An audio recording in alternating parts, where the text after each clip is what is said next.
Hello, beautiful micro-philosophical community. Welcome to the tiny philosophy channel. What we're going to do is something uplifting as the world burns. We're going to talk about simplicity. Simplicity in explanation. And you know quite a bit about it because you have the intuition that sometimes when you're listening to somebody who really knows what they're talking about, they sound simple.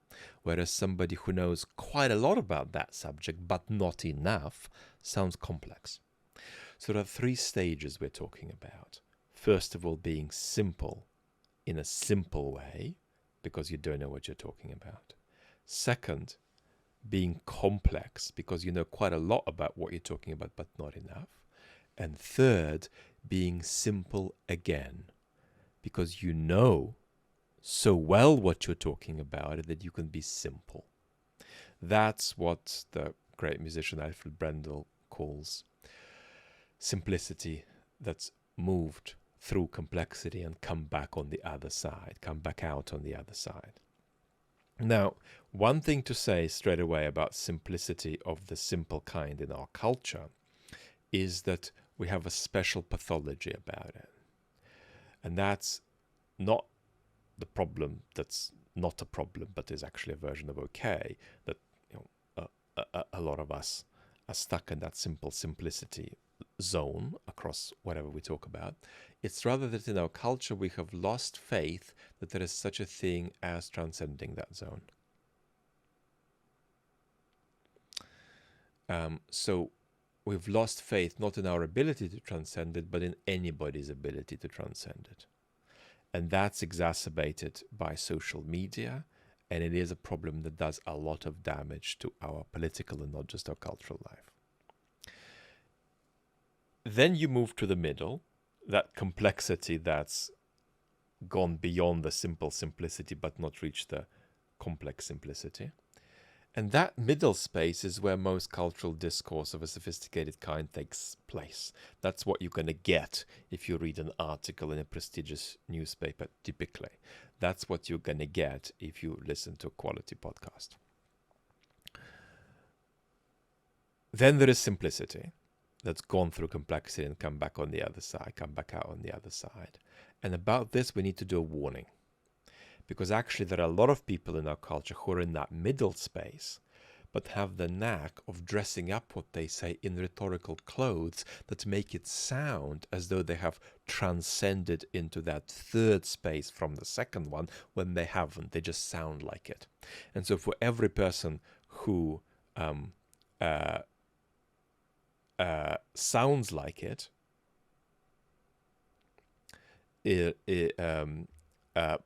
but isn't, put it the other way around. For every 5 people who sound like it but aren't, there's going to be one person who sounds like it and is. And one of the skills is knowing how to tell that difference, right?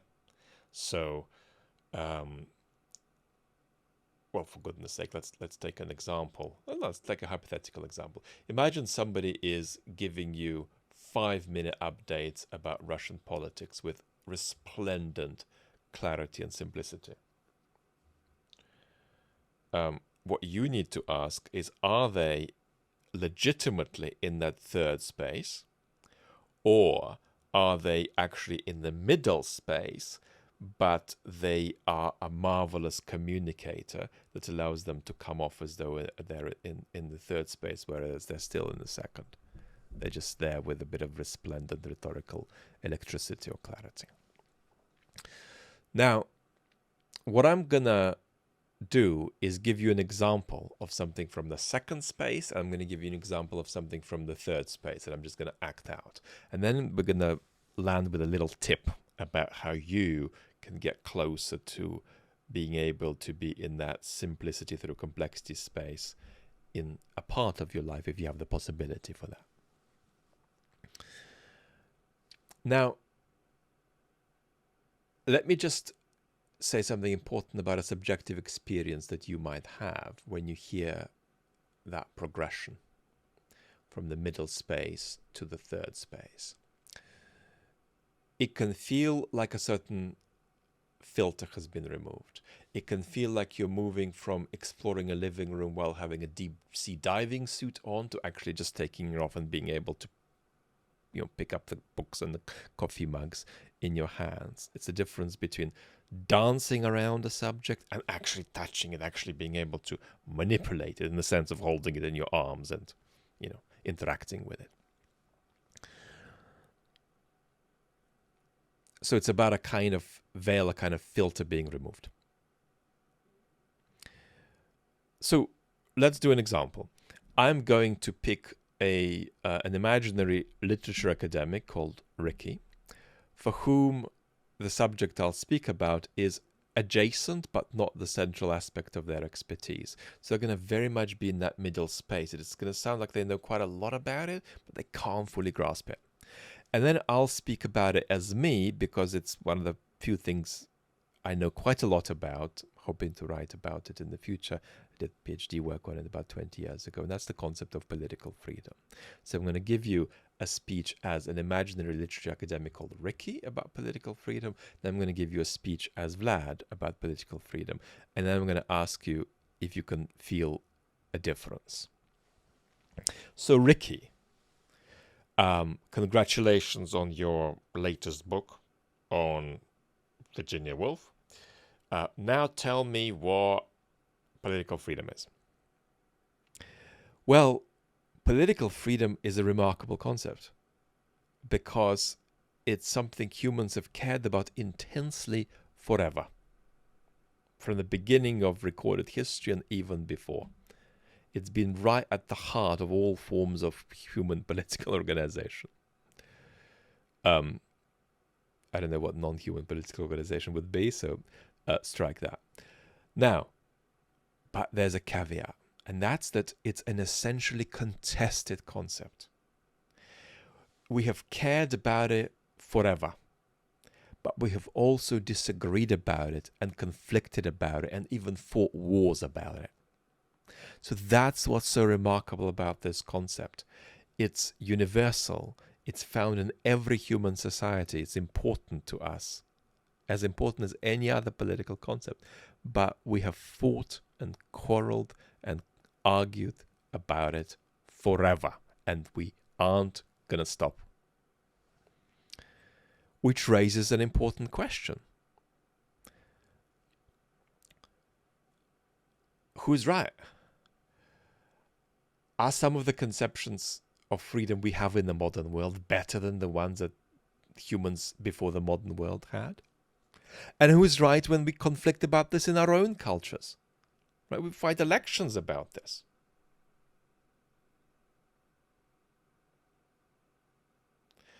And are we even fighting about the same thing? Okay, so that wasn't bad. That was really not bad. And think about how much that person Ricky kept off the page there.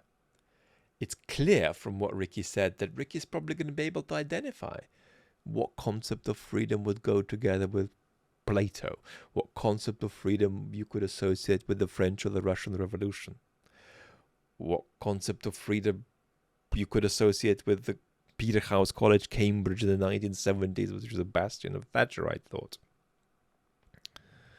So really, really not bad at all.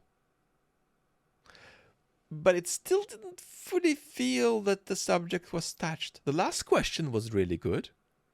I've forgotten what it was, but it was good.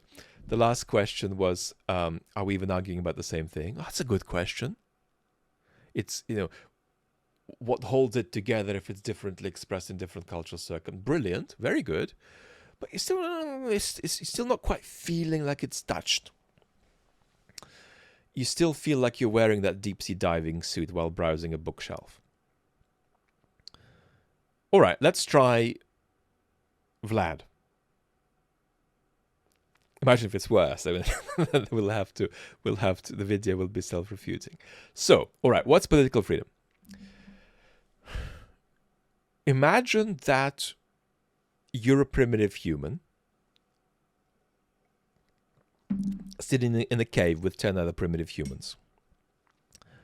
And imagine that you got a leader, and his name is Bobby. And your name, let's be boring, is Ricky. And you, Ricky, want to go to the river. It's a warm day. You want to get your feet wet. It's a couple of kilometers away. You just want to go to the river. And you say, listen, I want to go to the river. And the leader of your cave congregation says, I don't want you to go to the river. What happens in that moment? All we've got is the merest semblance of sort of collective human coexistence. We've also obviously got human psychology and human rationality there. And we've got conflict. And then we've got a hierarchy that could always be contested. So what are you going to feel when Bobby says, nah, I don't want you to go to the river? You're going to feel something negative.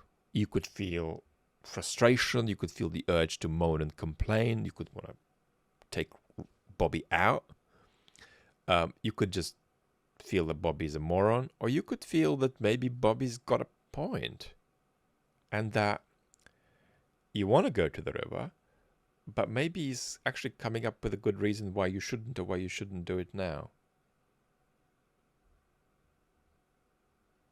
What has just happened, beautiful micro-philosophical community? What's happened is completely inevitable. It's just totally a follow-up from the basic scenario we sketched. But what's happened is that Ricky has begun to distinguish more from less appropriate ways for Bobby to obstruct him from doing what he wants to do. So he's now created a little space which is not just about what Bobby wants and doesn't want you to do, but about Bobby's appeal to some potential notion of reasonableness or appropriateness, or even, we don't want to clarify that, but it's an appeal to something beyond what Bobby just wants. It's not mere whim anymore. And once you've made that distinction, if you're Ricky, you're going to make a further distinction. Is that appeal on Bobby's part successful or not? So let's say you challenge Bobby and say, well, I want to go to the river after all. And Bobby says, look, you're going tomorrow to fish, and this trip is going to fatigue you, could get lost, could take a long time. So focus on going tomorrow, don't go today. That's very different to being told, I don't want you to do something you want to do because I don't want to, and you want to, and I don't want to, and I'm in charge.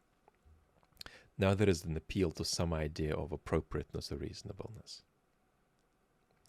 And then there is a question about whether that appeal is valid or not, whether that appeal is successful or not. Again, exactly what we call that further stage doesn't matter, but it's something, because what it's about is Ricky saying, all right, you're saying that I'll get fatigued or lost and it'll affect my fishing trip tomorrow to the same river, but I think it doesn't, because I actually think it'll be good practice and it'll make me even better at fishing tomorrow, and it'll be good for me, good for the group, good for you. So you've appealed to something beyond just your mere whims and desires, but that appeal is not so successful. And so here's a reason why. Nothing has happened here in that exchange that requires particular cultural circumstances. We're dealing with very, very universal materials of collective coexistence, human psychology, human rationality. And where have we got to already? We've got to a distinction that has got born in that cave between more and less okay ways of other human beings obstructing my projects and desires. And that is a kernel, that is the birth of the kernel of a concept of freedom that is actually implicit in its different elaborations along different cultural circumstances. Right? And so here we've landed on the very same question that the literature academic landed on, which is, to what extent are we dealing with the same concept? All right, that's it. Now, you haven't been told in that second case what freedom is. It hasn't been defined for you. You haven't had explained to you what is the difference between some kind of universal feature of the value that's present in all cultures and the different ways it's elaborated in different cultural circumstances. But you've somehow experienced a friction you didn't experience in the first answer. And there's a depth to it, and there's a level of reality to it. You feel like the subject at hand is being manipulated. It's not being approached with your back to it. Okay.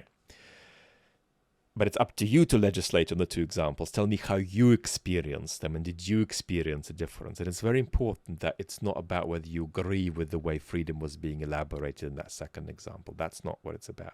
It's about whether you feel that that veil was to some degree lifted. Okay, tip time. How do you get closer to that simplicity with something in your life? Even if it's just, the way you describe to people who matter in your life, your experience of your fishing trips.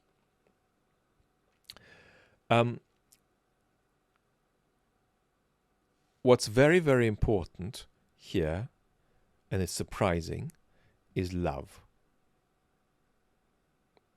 You expected some kind of epistemic hack to download stuff, metaphorically, but no, love. And engaged proximity to something you love. The difference between the third and the second explanation of freedom, sketch of freedom, is obviously to some degree talent and intelligence and emotional intelligence and emotional intellectual intelligence. But it's also just love and proximity, right? The second answer was arguably, you tell me, but arguably given by somebody who has sat in loving proximity to this question more, right? With a kind of an open curiosity, but also a seriousness. They don't want to just generalize across stuff, but they want to pick up everything that they say. Okay, there is that. Okay, fine. Okay, what the hell is this? Right. Yeah. Rather than just, I'm in the room and it's got different objects and it's different. You get the point. And that is, of course, the very opposite of shortcuts. It's the very opposite of what AI is doing for us. Summarize this book for me in five minutes. So the answer here is about love and about process across time. Even if the simplicity through complexity you want to achieve is about something intellectual. Lots of love and talk very soon.